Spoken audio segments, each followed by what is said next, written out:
Assalamualaikum warahmatullahi wabarakatuh. Perkenalkan, nama saya Laili Fauziatina Nabila. Dalam video ini, saya akan memperlihatkan mengenai aksi dalam bentuk wawancara dan aksi di media sosial terkait dengan teori aura dari Walter Benjamin. Mungkin pertama-tama perkenalan dulu. Nama aku Laili Fauziatina Nabila dari Prodi Sosiologi UNESA. Oke, nama aku Deonavi Mafiero. Aku mahasiswa Ilmu Sejarah di Universitas Erlangga. Oke, sebelumnya dia punya pengalaman nggak sebelumnya tentang datang ke pameran seni atau museum gitu? Iya, pernah waktu itu pas SMA kalau nggak salah. SMA di mana pameran seninya itu? Itu tuh kayak pameran lukisan yang diadain di Dinas Pariwisata Kabupaten Lamongan. Jadi mereka itu mamerin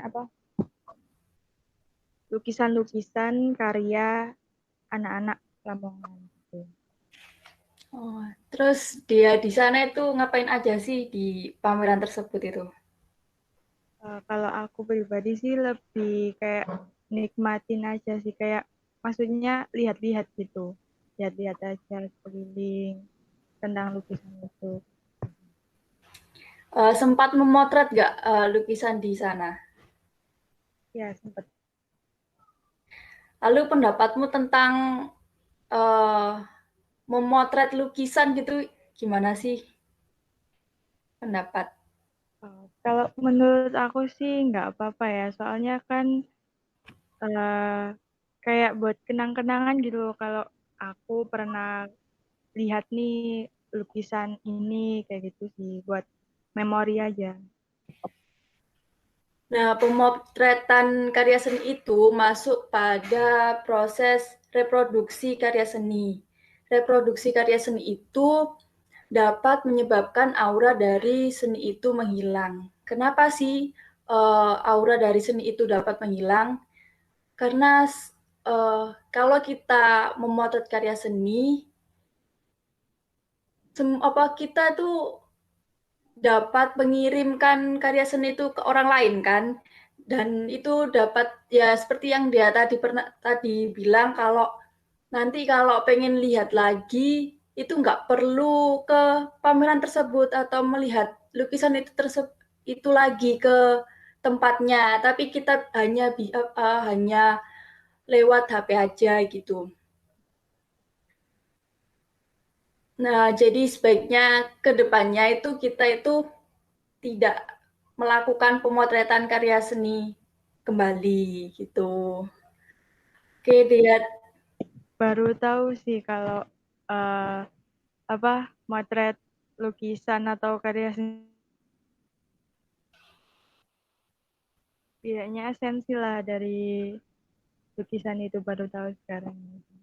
Yaitu tuh uh, salah satu teori dari Walter Benjamin. Nah, Walter Benjamin itu kan salah satu tokoh dari teori kritis yang memiliki dua konsep, yakni teori Flaner dan teori aura ini gitu. Oke, makasih Ya, informasi. ya makasih Dea. Terima kasih atas waktunya. Oke, makasih juga ya. Ya. Oke. Halo, terima kasih udah nyempetin waktunya buat wawancara kali ini. Mungkin pertama-tama bisa kenalan dulu nama asal. Eh, Nama saya Nurul Hafizatul Hikmah, sedang berkuliah semester 4 di Universitas Diponegoro, Departemen Sejarah. Terus, Sebelumnya udah pernah ikut lihat-lihat ke pameran atau galeri seni gitu? pernah pameran pas SMA, Pameran apa aja? Lukisan, apa patung, apa gimana? lebih ke lukisan sih sebetulnya. Tapi Nggak semua lukisan juga. Mayoritas lukisan.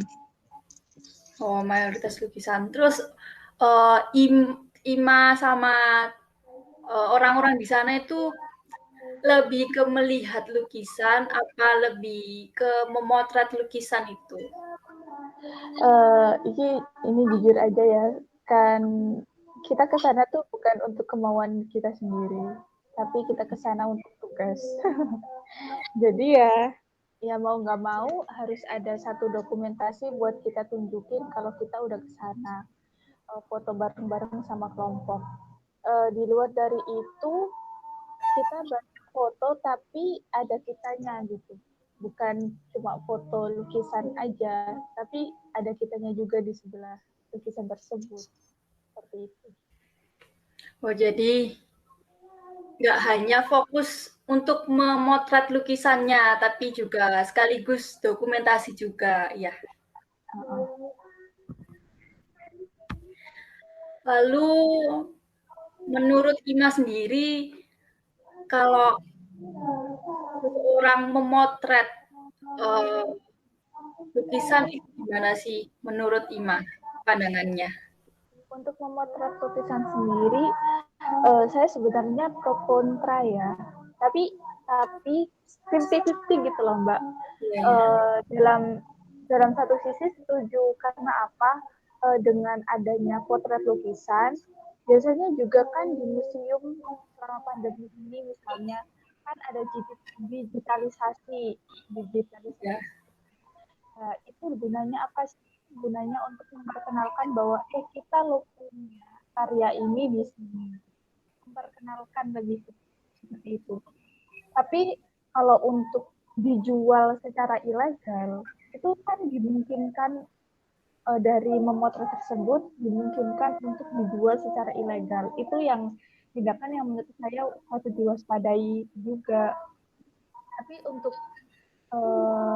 kepentingan publikasi atau kepentingan museum atau galeri seni lainnya yang mungkin tidak beroperasi pada masa pandemi saat ini, itu merupakan alternatif yang sangat bagus. Oke. Nah, untuk sedikit pencerahan juga ya, ini ada tokoh dari teori kritis itu yang bernama Walter Benjamin. Walter Benjamin ini punya dua konsep gitu ya, konsep aura sama konsep planner. Nah, konsep ini tuh nyambung dengan apa yang sebelumnya telah diutarakan Ima, yaitu tentang memotret lukisan. Itu kalau di teorinya aura dari Walter Benjamin itu dinamakan dengan reproduksi secara massal tentang karya seni itu. Nah, reproduksi secara massal itu nanti membuat aura pada seni itu lenyap karena kegiatan reproduksi dimaknai sebagai kegiatan teknis belaka untuk mengejar tujuan ekonomi kapitalis.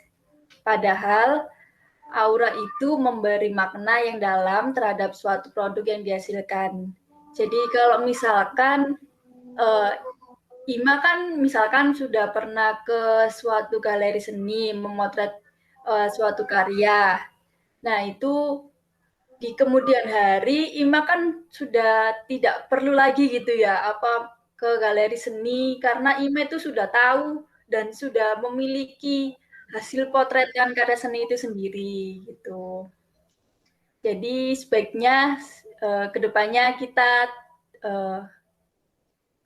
dicenderung untuk lebih tidak memotret karya seni tersebut gitu. Iya, emang sih rawan komersialisasi soalnya. Iya benar-benar. Gitu. Nanti menurut kita yang awam tentang seni itu ya biasa, tapi orang seni sendiri kalau melihat itu pasti, kenapa sih? Itu seni tuh harus dinikmati secara langsung gitu loh. Kamu akan dapat feel-nya di situ, bukan melalui perantara kayak gitu. Oke, terima kasih Ima atas waktunya.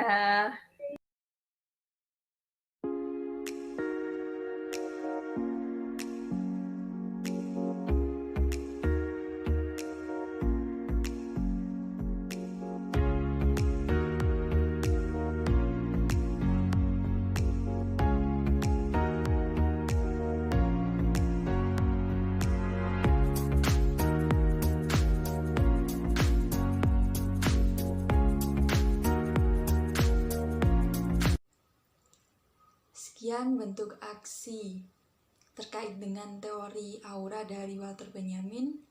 Semoga bermanfaat dan kurang lebihnya mohon maaf. Wassalamualaikum warahmatullahi wabarakatuh.